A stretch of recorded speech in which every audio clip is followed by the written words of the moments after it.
President Petro, thank you for hosting us in this beautiful city of Santa Marta. 2 years ago, Europe and the community of Latin American and Caribbean states met in Brussels. Since then, we have come a long way in a world increasingly marked by confrontations. Friendships are what count, and that is what we have. Today, we renew this commitment and we deepen this long-standing partnership. A partnership grounded in shared beliefs, in openness, cooperation, and shared commitment to the rules-based international system. First, our openness. The EU and CELAC already represent over a fifth of the global economy.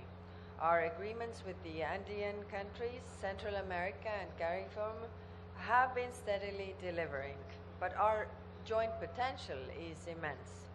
2 years ago, we modernized our agreement with Chile, and in the same spirit, we upgraded our global agreement with Mexico. And our proposed agreement with Mercosur will create the largest free trade zone in the world.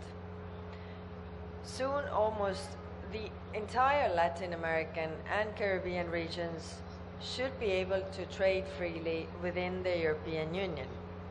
While others look inwards, we stay open, trading and investing more than ever. Because openness creates opportunities, and the EU and CELAC partners are proof of this in practice. Second, on cooperation. The EU and CELAC face the same challenge: how to overcome the old dependencies while avoiding new ones. The European formula is to invest with our partners to build local jobs, grow local skills, and generate opportunities across entire value chains through Global Gateway. For example, look at the Bella cable. The fiber optic cable now connects 65 million people across our regions. Next year, we want to extend the cable to Central America and Peru, and then to the Caribbean. Today, we are also launching the EU-CELAC Supercomputing Network, another way to connect our people, our researchers. We are also launching a regional electricity integration initiative to help you build connections right here. And we will help expand satellite connectivity as far as the most remote corners of the Amazon. Cooperation helps us progress together and overcome the greatest global challenges. This includes climate change. Just last week, Hurricane Melissa wreaked havoc in the Caribbean. The EU acted immediately. We provided over 21 million euros for food, healthcare, and emergency relief for those in most need. Climate change is making these disasters more frequent and more destructive. We must be better prepared.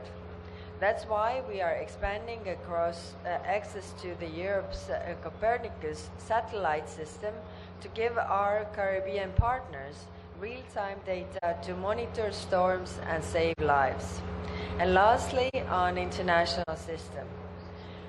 The voice of CELAC carries real weight in the world. Together, the EU and CELAC represent 1/3 of the UN membership.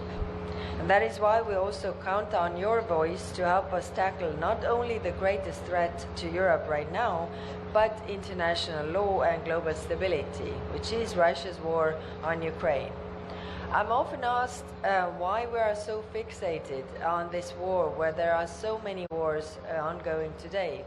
And the answer is very simple. Russia's war in Ukraine is an existential threat to the European Union. It is the biggest war since 1945, and if Putin is not stopped, he will not stop. And although Kiev might seem far away from Santa Marta, it is actually no further than here to the south of CELAC.